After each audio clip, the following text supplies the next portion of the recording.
I want to welcome all of you to the 5th Annual Max Gray Fellows in Mood Disorders Salon. Welcome. There we go. This annual event is hosted by Laurie Gordon, and all of you. It's for all of you who support this program. Laurie was here at 5 a.m. I saw her making all those hors d'oeuvres. She was working on the cake. But really, on behalf of UCLA Health and the David Geffen School of Medicine, my sincere thanks to Laurie and to all of you for your commitment and generosity to such a worthy cause. Tonight, we have a special edition of this annual event. Special for two reasons. Number one, yesterday was Laurie's birthday. Yeah. I'd sing, but it would ruin the evening. Yeah, no. Okay.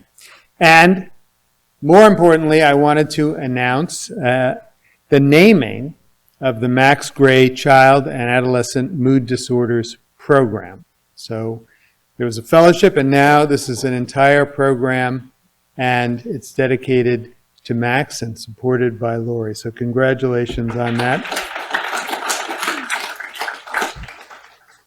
And as always, each year's event features the Max Gray Fellows, who will be seated here in these brand new lounge chairs, which I've never seen before, but they look quite nice.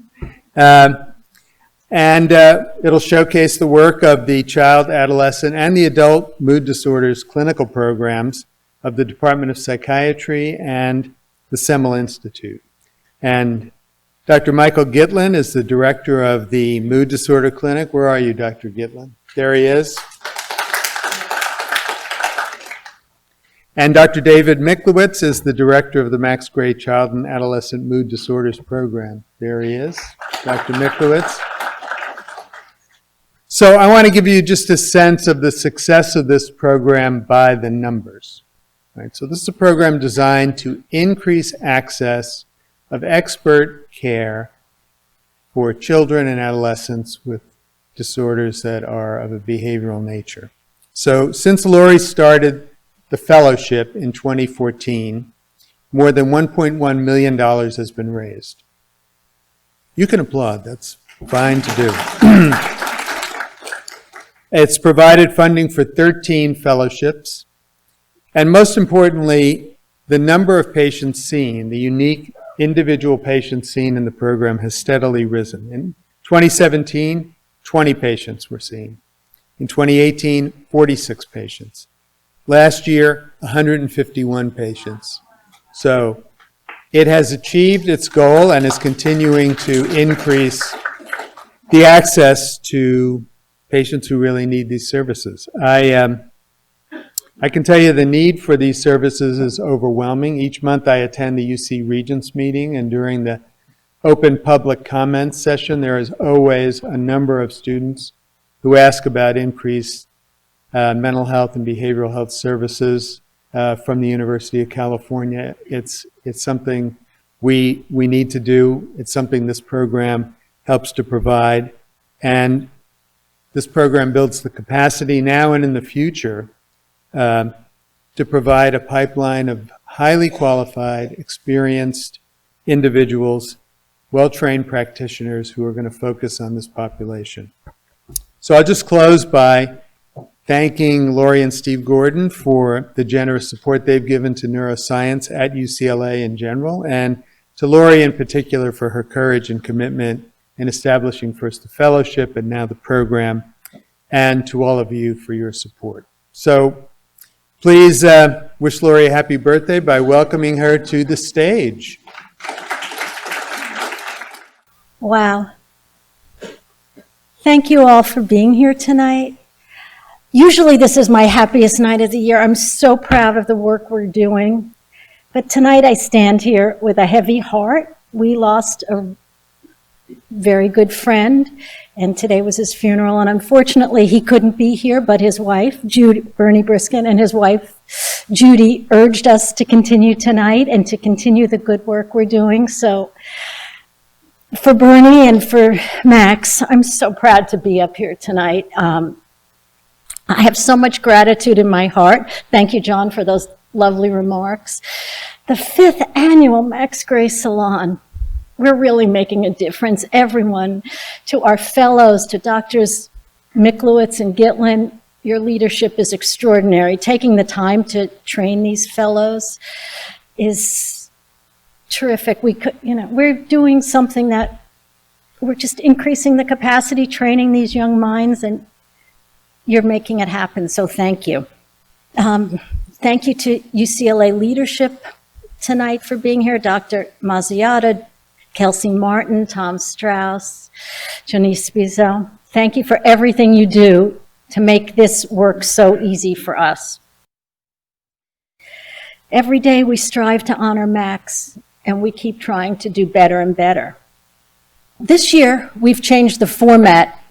Instead of having Doctors Gitlin and Miklowitz talk and tell you about the latest and greatest, we're going to have our fellows speak for themselves. We're going to have a question and answer panel, and then as a special treat this year, we have a grateful patient who's going to tell her story. And the fact that Julia is willing to share her extraordinary journey is a tribute to the doctors here who have made her so comfortable and so successful as a human being. Her family's here with her. So I'm thrilled to share. Julia's going to share her story. So now I'd like to introduce our Max Gray Fellows. First of all, we have Artha, Gillis, and Cassidy, Zanko, who are both in their 2nd year as Max Gray Fellows for the Child and Adolescent Mood Disorder Clinic.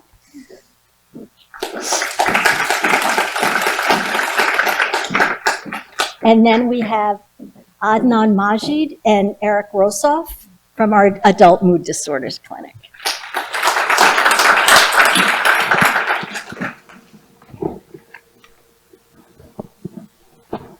So we're going to make this a little bit more personal this year. So I'm going to start off with Artha. Hi.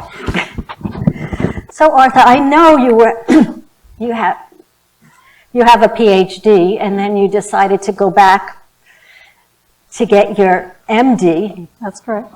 And could you tell us why you decided to become a psychiatrist after all of that science? I can. So I remember being in graduate school and doing in vitro fertilization research on laser-assisted micro-drilling and thinking about the end user of that technology and wondering about families and how they would use it and just kind of the mindset of a couple maybe that's struggling to conceive children and wanting to have a career where I was on the front lines instead of only, in the lab. And so I decided to go to medical school. And I remember being a 3rd-year medical student and having my first exposure to mental health being when I walked into the inpatient psychiatric facility. That must have been scary. California. It was. So this was a 100-bed facility, which was quite large for a psychiatric facility. Fortunately, it was split into 4 units. And so I remember as a 3rd-year med student walking into the unit for the first day. Mind you, I was raised in an African-American family in Texas, very religious background, not a lot of exposure. But I remember going from the experience of seeing 25 patients that were acutely psychotic, acutely manic, to having, seeing turnarounds based on treatment with psychotropic medications. There were 2 patient encounters in particular I'd like to share with you that were particularly meaningful and left an impression upon me. So one was an elderly gentleman. He was chronically psychotic, so in and out of the inpatient unit several times over the years, and had been treated with several different types of antipsychotic medications without much success. So he was back. And I remember being on the team that started him on clozapine, which is one of the stronger medications we use, but he definitely needed it. And the next morning, literally, he could speak more coherently and treat and assist the treatment team in his patient care. Wow. That's a once-in-a-lifetime opportunity for a medical student to see such a change. It definitely left an impression upon me. The second one is sort of a funny experience, but definitely memorable. There was another patient that I helped treat. She was a middle-aged African-American woman. And whenever she became manic, she would sing Christmas carols. So it was the middle of July. She had a beautiful singing voice. And we knew she was manic because she would sing these beautiful Christmas carols. So it created sort of a dilemma. Do we treat her irritability and her inability to sleep and lose these beautiful Christmas carols that treated us, that greeted us in the morning?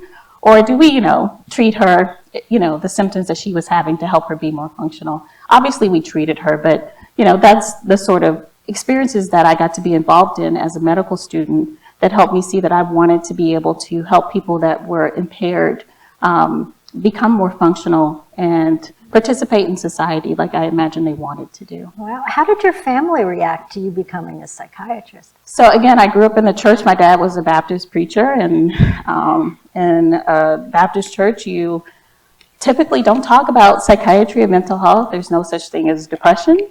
And so when I made my plans of becoming a psychiatrist clear, my sisters are all around my same age. They get it, right? They get mental health. They've been exposed to it through our generation. But my parents were a little bit skeptical. I'm happy to say they've warmed, they've come around, and I think the thing I'm most proud of is now they understand it's and, not or. So it's okay to have your religion. There are things that are helpful about your religion and other parts of your culture that are very important to people. But there's also mental health treatment, and it's important to treat the whole body, not just, other parts of the body, but to treat the brain and your mental health as well. Wow, that's terrific. Cassidy, what about you? I, earlier than Artha, I didn't have to go through a PhD, figured out that I loved the brain and behavior. I did biopsychology in college, and then into medical school, I thought I was going to be a pediatrician. That was what I was geared up to do. A few years, I loved all of my rotations. And I was on an outpatient rotation, actually working in a pediatric office. And I noticed that I started gravitating towards the 15-year-old who wouldn't open up to anybody or didn't want to talk. There were issues that we were referring out, and I realized that I really wanted to be the one that they were being referred to. I wanted to be the one diving in with them and exploring that. And simultaneously, I was watching my younger and only brother go through the process of his own dual diagnosis and seeing dual diagnosis meaning substance use and anxiety and depression, and watching that process unfold in my own family. So at that point, it became very clear to me that I wanted to be the person helping, and I saw how it impacted my brother, my own family, and so I combined the two. So I went into pediatrics and psychiatry and became a child psychiatrist. That's terrific. Adnan, what about you? You did an MD, PhD. Yeah, I was down in San Diego. Actually, Cassidy was one of my supervising residents during my time in the... I'm the reason he's here. I'm just kidding. Yeah, definitely. We had I remember a very profound experience while we were on the ward that first week. I saw a young patient, a 25-year-old veteran, who had come in after a suicide attempt. His wife was so perplexed as to why this had happened. It didn't seem like there was any real reason for it. He had an infant child. He had his whole life in front of him. And he was initially very guarded. But through connecting with him, we came to learn that he was having these auditory hallucinations to kill himself.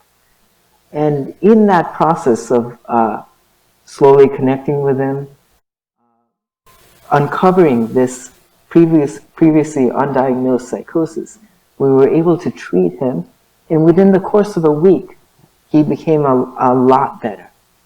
And in that, I found thinking about the condition fascinating, but that experience was like a first taste of the joy of connecting with a patient and the power of psychiatry to intervene where it can count. Wow. Eric, what about you? I originally decided to go to medical school because I wanted to be an OBGYN and go into family planning. And it wasn't until my psychiatry rotation at the VA hospital in Philadelphia that I really kind of fell in love with psychiatry. And I still really like OB, and I had a hard time deciding between the two specialties. And so I did an elective in family planning. It ended up being my favorite elective in medical school, probably. And while I was there, I noticed that the OB surgeons loved surgery. They liked being in the OR. In the clinic, they were less interested. It was more of a chore for them. Whereas for me, I was very interested in the clinic. I was very interested in talking to women about family planning, about difficult decisions they were making, about pregnancies. And by the, by the end of the rotation, they were sending me in to talk to people who needed someone to talk to. And it helped me realize how good I was at it, and B, how important the role was on the team. And that's what helped me decide. Okay, we're going to switch gears now. Reflecting on your time as a Max Gray Fellow, has there been one day that stands out more than any other? Was there one best day, or is there some experience you'd like to share with us, Artha? I have a lot of favorite days and favorite experiences, and I would say in general, anytime an adolescent reaches a milestone that they didn't think they were going to reach, that's the best moment and the best day for me. But there was there's one patient in particular I remember along those lines. He was a senior in high school when he had his first manic episode. And it was in October. And through the course of treatment, he missed 2 months of his senior year. It's a lot of school. It was hard to get him back into school because he had been in inpatient hospitalization and partial hospitalization for so long, he had missed a lot of school. And I think he felt hopeless that he could graduate and graduate on time, which is very important. And so I think Cassidy diagnosed him, gave him the official diagnosis of bipolar 1 disorder, started medication, and I picked up his treatment from there. And so got to see him through the spring of his senior year and was very excited to celebrate with him that not only was he able to graduate, but he was able to graduate on time. Wow. So that was a big day for me and for the clinic, just to be able to, sit with families and get to know them and understand their struggles and understand what a big moment that was for him. It's not just my senior son graduated from high school, but he overcame an acute manic episode, learned about the diagnosis, treatment, went through therapy, and was able to graduate from high school on time. So I remember the look of pride and relief on his face when he came into that appointment and announced that to me, and I was happy to celebrate with him. That was a good day. That sounds like a great day.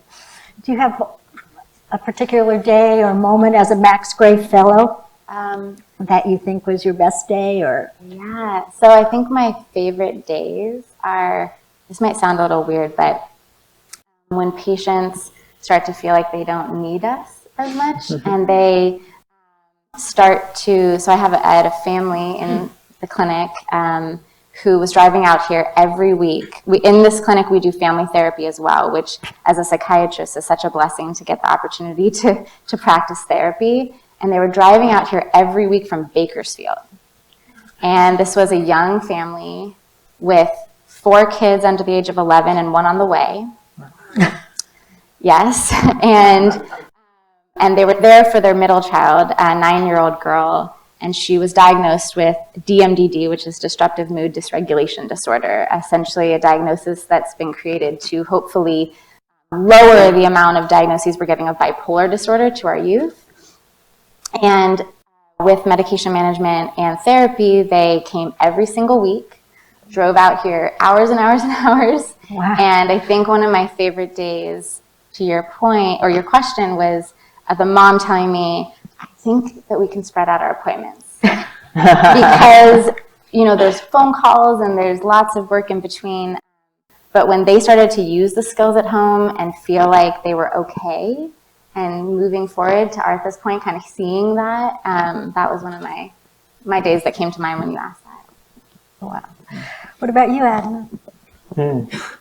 It's hard to pick out a particular one day, but I'll reflect An experience, on a particular experience that I'll reflect stands on out? a recent experience with a patient just a few weeks ago. she came in saying everything's okay, but it was clear that something was wrong. So like prodded further, and eventually she burst out into tears saying that something like it was complicated because of something that she had done, and now she was suicidal, and in quite a bit of distress. She wouldn't fully tell me what was going on, but it was clear that there was so much shame involved in the situation. She had no one to turn to, no friends, she wasn't hooked up with a therapist at the time.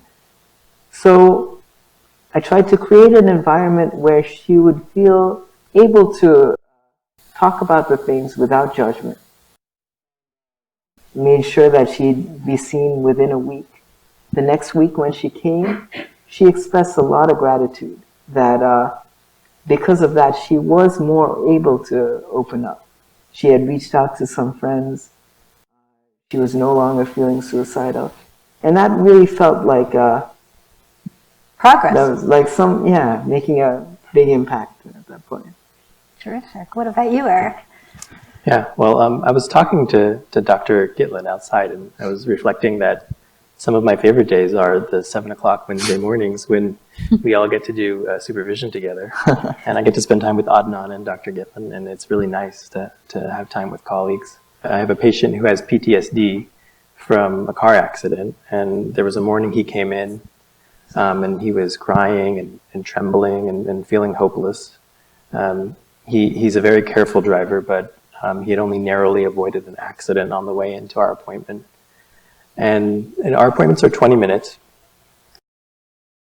During the course of our appointment, I was able to help him leave the office feeling composed and proud that he had confronted something difficult, that he had probably prevented a car accident, and maybe been the only safe driver in Los Angeles that morning. Congratulations. Yeah. That's terrific. Okay. Adnan, is there a skill that you teach your patients that maybe the people in the audience might benefit from? Yeah. I mean, our appointments are mostly medication management, but I always try to include some form of therapy. And one therapeutic approach that's been well studied is called behavioral activation. What is that? So it's a very simple concept. It's simply saying that our actions affect our brain biochemistry, how we think, how we feel. And so what we're looking for is a behavioral antidepressant, so to speak. We often think of the causation of actions and feelings in a certain way. Like, oh, I act because I feel in a certain way. I'll go out, spend time with friends, I'll exercise because I feel good. And if I don't feel good, I won't do anything. What behavioral activation challenges us to do is try to think about the opposite direction. Because I go out with friends, because I spend time, like I exercise or play music or stuff like that, I might feel better. Talking to patients about what are the things, the rewarding activities that you can put into your life, that you can schedule into your life, whether or not you feel like whether or not you're feeling like doing it, in order to bring you that positive reinforcement. So we could all benefit from that. Definitely. Going to the gym, being very social, singing. Those really keep me grounded. That's terrific. What about you, Eric? Is there a skill you teach your patients that we might all benefit from? Yeah, I wanted to talk about validation as a skill because it's something that we can do for ourselves, but we can also do it for other people, our family members, our friends. And actually, I thought Adnan's story was a good one that reflected a way it could be used. And he was talking about a young woman who was depressed, but she felt too ashamed to talk about it. And shame does prevent us from being able to talk about our feelings and to seek help. And so validation helps us move towards acceptance of our feelings, all of them, even the really unhelpful ones that come from depression. You can validate someone by telling them that it's okay to be sad, that there's not a problem with feeling sad, especially if you're depressed. And we're all sort of drawn to telling people to look on the bright side when they're feeling down, but that it may actually provoke shame. And what instead may be helpful is to say it's okay. And instead of telling someone to control their anger or to control their temper, that you can see why they're angry. Or you don't even have to say anything. You can just give someone a hug. That's good. What about you, Artha? So I like skills you like to teach that we could all learn from? Sure. So I like to teach relaxation, and in children you have to modify your techniques of how you teach relaxation. One of the skills I like to teach is deep breathing. And one of the ways I found useful to teach children as young as 5 is to use bubbles to teach them how to breathe deeply. So I'll actually bring bubbles in and have them practice blowing bubbles. So in order to blow bubbles, if you all think about how you blow the most bubbles or the biggest bubbles you can, you have to take a really deep breath, big breath in, and then you blow it all the way out so you can blow as many bubbles or big bubbles as you can. And that really helps children learn how to slow down their breathing and really take deep breaths. I remember doing therapy for a year with an adolescent who could get quite dysregulated, and so she would come into my office. What does that mean, get dysregulated? So she had a hard time keeping her mood under control. She would react to things too quickly, and it would cause problems socially and at school. And so it's helpful to teach kids to stop and breathe so they have time to think and think calmly and clearly. One way to do that is, of course, to relax and breathe deeply. And so in the course of teaching her, she started to come into my office every week, reach for the bubbles. She would spend most of the session blowing bubbles, while we were talking about things, talking through scenarios. And it was relaxing for both of us to have a room full of bubbles as she kind of sorted through her problems and her angst of adolescence. So that's a favorite technique I like and a tool I use to teach children how to relax. That's terrific. What about you, Cassidy? So after Artha gets them relaxed, one of the first things we do in our program in the family therapy is teaching something called active listening, which you guys have probably all heard about. But it's one of my favorite things to teach because we give a sheet that has like 5 different instructions, looks very elementary. A lot of times the teenagers will roll their eyes or the parents like, oh, I got this. And then it's amazing to see how terrible we all are at listening. And in today's world, I think we could all benefit from this. So the essential pieces, aside from looking at the person you're talking to, nodding, attending, showing them you're listening, the last 2 instructions are probably the most important. And that would be to ask clarifying questions. Check out what you heard. And really, this is secret. What we're doing is slowing down the conversation. So it's a secret way to slow down and actually hear what the person's saying. And even repeating back verbatim can magically help that person feel acknowledged. And then you can go on to proceed with whatever critical thing the parent wants to say. But no, really in that moment, it's amazing to see a teenager, for the first time, they might have been repeating themselves over and over, feel heard by their parent and have that pause. So I think we could all slow down and listen to each other a little bit better. That's a good tool, for sure. Artha, in the child and adolescent clinic, you do family-focused therapy. Could you tell us a little bit about that?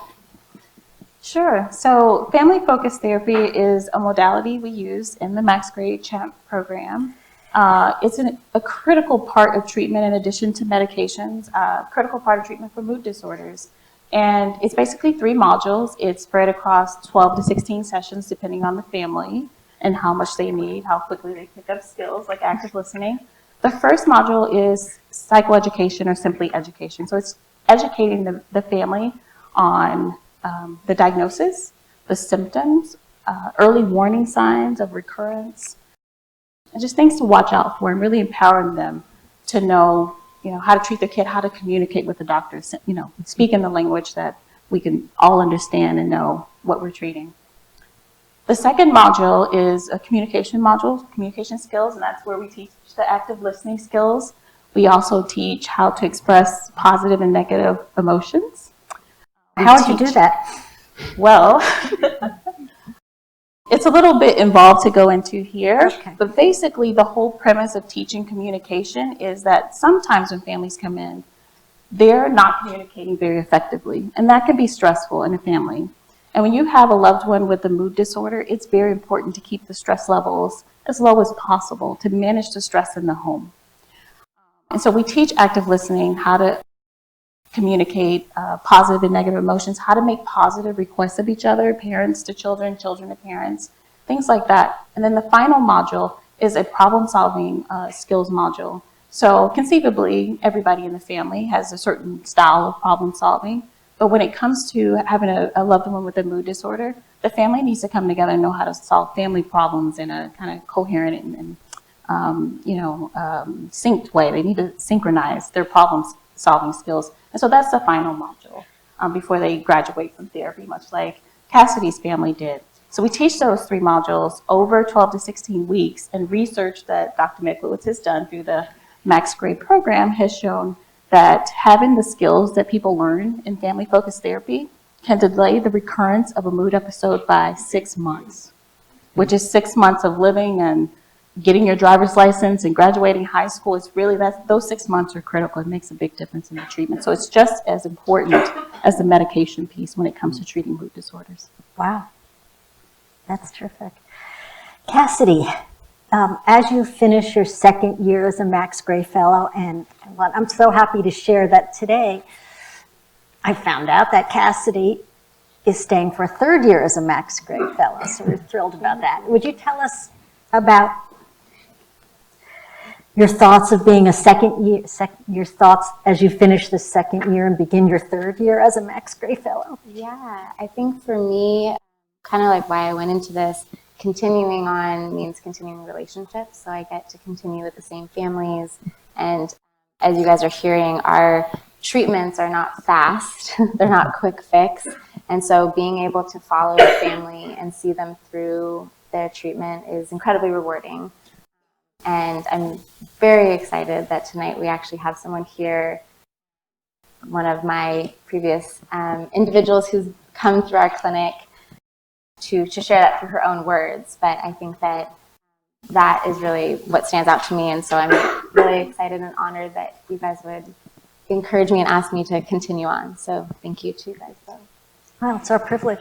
So at this point in the program, I would like to thank our Max Gray Fellows. And they'll be available, as I said before, they'll be available for a few minutes after the program if anyone has any individual questions. And so I'd like to say thank you to all of you. And Julia.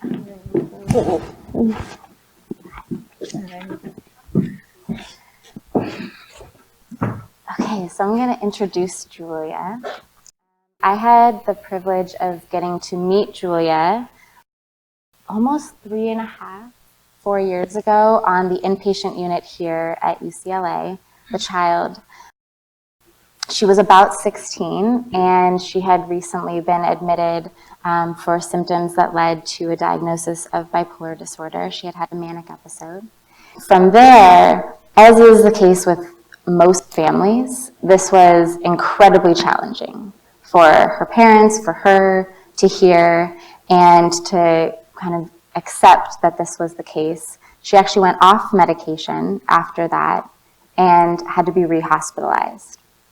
So on her 2nd admission with us here, she again went through a program, got back on the treatment that she had left with, and at that point was also referred to our clinic across the street, now the Max Gray program. And she started family therapy with us through what you just heard Artha explain. So she went through, her entire family went through the family therapy. That's where I got to come in and work with them for a long time, learning how to accept what was going on and also thrive after. So I'm going to stop talking and turn it over to the real star of tonight, Julia. Thank you so much for being here, and I'm going to let you share the rest of your journey in your own words. Thank you, Dr. Zanko, for the great introduction. I'm so happy to be here with all of you. So when I was 16, I was diagnosed with bipolar disorder, and I thought my life was over. I thought I wouldn't be able to graduate from high school. I thought I wouldn't be able to get my driver's license. And I thought I wouldn't have friends who would love and accept me. I thought I wouldn't be able to have a normal life. And it wasn't until I was introduced to family therapy when my life started to turn around. And like any other teenager, I was opposed to going to therapy with my parents. I mean, who wants to go to therapy with your parents at 17 years old? My first thought was, I don't need this. I don't want to talk about this. When in reality, it was just what I needed. I didn't realize it at the time, but going to family therapy allowed me to voice my concerns in a safe place, which gave me permission to be myself out in the real world. By having Dr. Zanko in the room, it helped to facilitate a conversation where everyone felt heard and seen. And once I noticed changes in my family and in myself, I actually started to look forward to going to family therapy every week. My family and I, we learned valuable skills through going to family therapy. We learned how to communicate with one another, how to express positive and negative feelings, how to share vulnerable information, and how I can have a balanced life. When I learned how to talk to my parents about how I was going through, I understood how important it was to feel heard. For example, when I told my mom that it bothered me when she talked about my weight, she understood how it made me feel and she stopped doing it.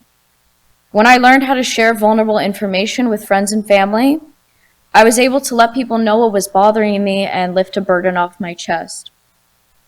When I learned how to have a balanced life, it paved the way for having positive coping skills such as sleep. Although I initially opposed having a bedtime at 16, I later learned how important sleep is, not only for someone with bipolar disorder, but especially for a teenager. I would have never imagined that I would be here today sharing my story.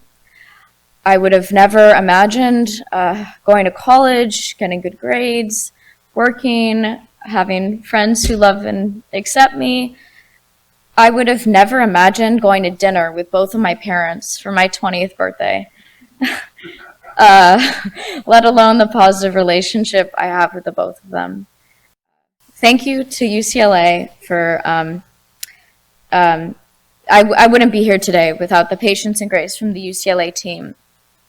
From the beginning of my journey in the hospital with Dr. Mark D'Antonio, to outpatient with Cheryl Topinski, and the CHAMP clinic with Dr. David Milkovitz. Thank you just for giving me the gift of hope, the hope that I can continue and help others do the same. And thank you for giving me a healthy life and for showing me that my life isn't over, it has just begun.